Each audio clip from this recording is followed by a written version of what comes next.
ó yá ṣe ti gbọ́ ohun tó ṣẹlẹ̀ sí Taiwo Hassan Ogogo àti Doyin Kukoyi drama in Nollywood ẹ̀rín kéèké ẹ wá gbọ́ gbajúgbajà òǹṣèré sinimá tíátà lóbìnrin tó tún jẹ́ agbóhùnsáfẹ́fẹ́ orí tẹlifíṣọ̀n èyí ń Doyin Kukoyi ṣe gba orí afẹ́fẹ́ kan tòun ti social media tó ṣe bẹ́ẹ̀ gbé surprise sí marriage proposal ìyẹn lẹ́tà ìtó yàyàn lẹ́nu gbà lẹ́tà máa fẹ́ mi kí n máa fẹ́ sí gbajúgbajà tí ìgbà ojúmọ̀ dáadáa tóun náà jẹ́ òǹṣèrékùnrin tíátà tí gbogbo àwọn èèyàn mọ̀ sí Taiwo Hassan àmọ́ táwọn kan tún máa ń pè ní Ogogo. Kí ló wá ṣẹlẹ̀ lẹ́yìn ẹ̀ ó ṣọ́ọ̀kì gbogbo àwọn èèyàn kódà ó ṣọ́ọ̀kì èmi gangan fúnra mi. Ẹ wò ó Gist Entertainment TV òun ni wọ́n máa ń pè bí ẹ má gbàgbé ẹ dákun ẹ má bá ń kílìkì lórí subscribe button yẹn ẹ bá ń like ẹ kẹ ẹ bá ń share ẹ sì má gbàgbé ẹ rí dájú pé ẹ̀yin náà drop comment yín sábẹ́ comment section fídíò yìí. Ẹ wò ó àwọn Ogogo family reject Doyin Kukoyi proposal daughter says her house don full. Gbajúgbajà Doyin Kukoyi tó jẹ́ Nollywood actress àti TV presenter ló mà ti mi ìkànnì social media lògbòlògbò bó ṣe fi àwọn àwòrán ìfẹ́ tó mú kí orí ẹlẹ́gàn ó dàrú kó túká pátápátá èyí àwọn affectionate photos tiẹ̀ gangan àti Taiwo Hassan Ogogo níbi tí wọ́n ti ń lọ́mọ́ra wọn bẹ́ẹ̀ náà ni wọ́n ń bára wọn gẹ̀fìlà tí wọ́n ń bára wọn gẹ̀gẹ̀lẹ̀ sórí afẹ́fẹ́ ìkànnì Instagram tiẹ̀ gangan tó jẹ́ ti Doyin Kukoyi. Ìyẹn nìkan kọ́ o lábẹ́ àwọn fọ́tò yìí ni Doyin Kukoyi wá kọ síbẹ̀ gàdàgbà wípé finally I have found my better half alhamdulillah ó dẹ̀ tún wá táàgì Ogogo at Ogogo Taiwo Hassan àmọ́ lẹ́sẹ̀kẹsẹ̀ ń làwọn fáǹsì ni wọ́n ti react. Àwọn fáǹsì Doyin Kukoyi àtàwọn fáǹsì Ogogo Taiwo ni wọ́n ti ń rò wípé agogo ìgbéyàwó àwọn méjèèjì ní ti ń ro pọnlápọnlá nìyẹn kí wọ́n sì mú ọjọ́ ìgbéyàwó wọn ló kù káwọn dẹ̀ gbẹnu sí i káwọn ganu sí i gbà.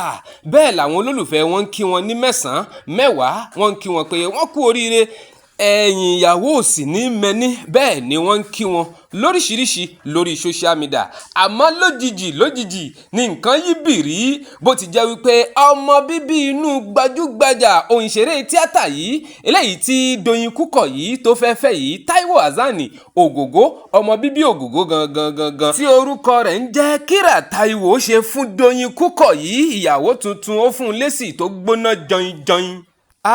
Kíra Taiwo ní rárá o kò jọ́ láké kò sì jọ́ lóko ó ní ilé ti kún o màmá àwa ò fẹ́ o ẹ̀yà padà síbi ẹ ti ń bọ̀ ẹ wo èdè èbó ló fi kọ́ wọ́n sì kọ́ ní ọ̀dà pupa ni ó ní no ma house don full ma we no want.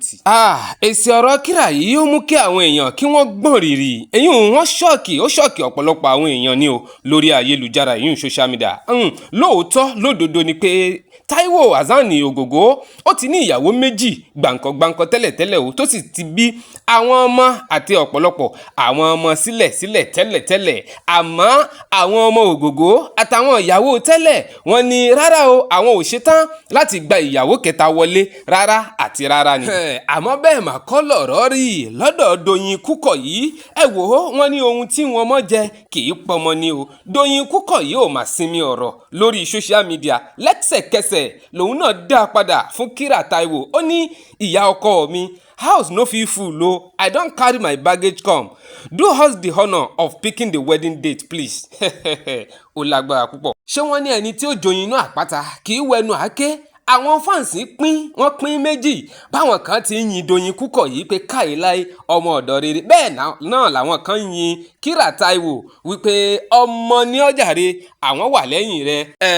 Ìyàwó ọ̀ṣìnkín ẹlẹ́sẹ̀ osùn Doyin Kukoyi ó fárígá o ó lóun ti kẹ́rù òun gbogbo báàgì òun àti bàtà àti bórùn àtàṣọ òun ti kó o dé o sílé ọkọ òun Ogogo Taiwo ó ní káwọn mọ̀lẹ́bí kí wọ́n kàn ṣe oore kan fóun ni kí wọ́n bá wọn mú déètì ìgbéyàwó àwọn táwọn ó sì ṣe lára rìnrìn táyé ò gbọ́ tọ̀hún mọ̀ àmọ́ ẹ̀dúró náà o ṣé ìfẹ́ ojú ayé gangan ni kápẹ́lẹ́ yìí ni àbí àwòrán fíìmù tuntun eléyìí tí Ogogo àti Doyin Kukoyi tí wọ́n ń ṣiṣẹ́ lórí ẹ̀ lọ́wọ́lọ́wọ́ kó má lọ jẹ́ wípé wọ́n kàn ń gbé wa mọ́ra ni o ẹ ṣáà mọ̀ wípé gbajúgbajà òǹṣèré sinimá ńlá wọn méjèèjì yìí àmọ́ títí di ìsìn yìí àti Doyin Kukoyi o àti Alhaji Taiwo Hassan Ogogo kò sí kankan nínú àwọn méjèèjì tí wọ́n jáde sọ wípé n tó ṣẹlẹ̀ yìí irọ́ ni àbó òótọ́ ni, ìfẹ́ wọn yìí ìfẹ́ kọ̀kọ̀ ni àbí ìfẹ́ gbangba. Kò sí kan nínú àwọn méjèèjì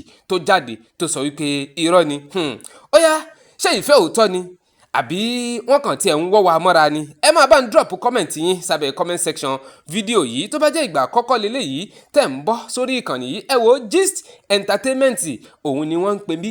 Ẹ máa bá ń click lórí subscribe button yẹn, ẹ bá ń like kẹ́ ẹ dẹ̀ bá ń share. Ó yá, ẹ tún jẹ́ kí n tún sáré sọ eléyìí náà fún yín.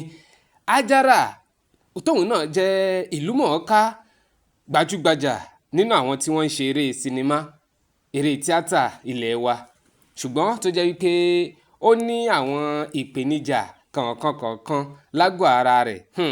Òun ló ti ṣe bẹ́ẹ̀ tó ṣe ìgbéyàwó pẹ̀lú olólùfẹ́ ẹ̀ tí wọ́n pè ní Tọ́ba, tí wọ́n jọ máa ń ṣe skíìtì lọ́pọ̀lọpọ̀ gbà.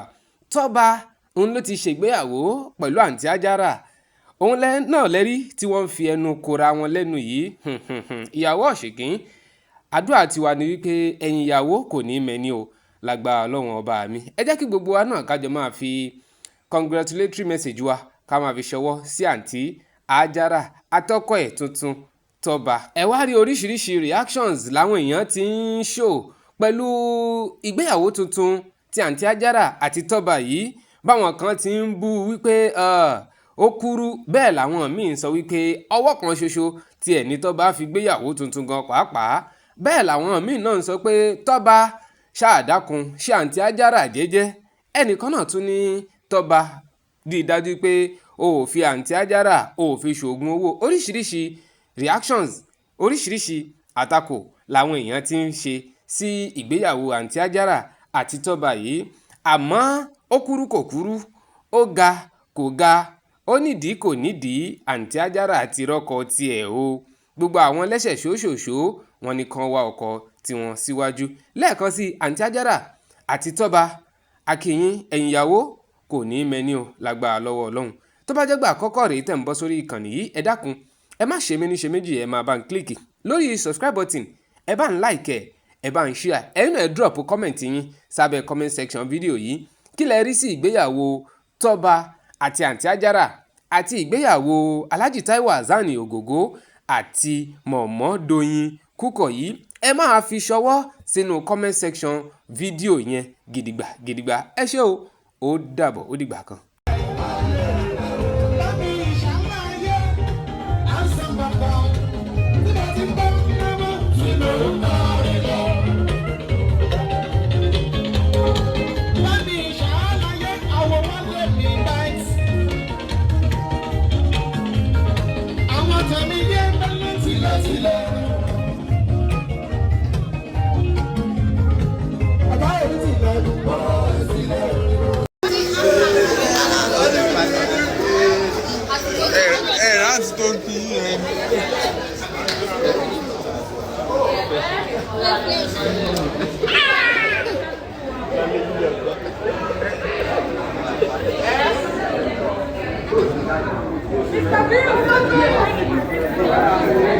MJ.